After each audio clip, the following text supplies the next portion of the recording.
कामयाबी कभी ऐसे नहीं मिलती। अल्बर्ट आइंस्टीन एक बड़े ही कमाल की राय लिखी है, आप ज़िंदगी में खुद को ऐसे मत बनाओ जैसे कि आप बहुत कमज़ोर हो। आप कभी ऐसे मत सोचो कि यार ये काम बहुत मुश्किल है।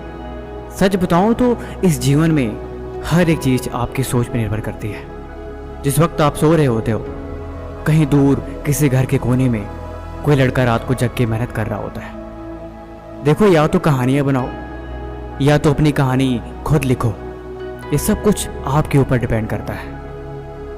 अगर आपको ये लगता है कि इस जीवन में हर किसी की कामयाबी हाथ नहीं लगती तो ये बात गलत है। देखो यार,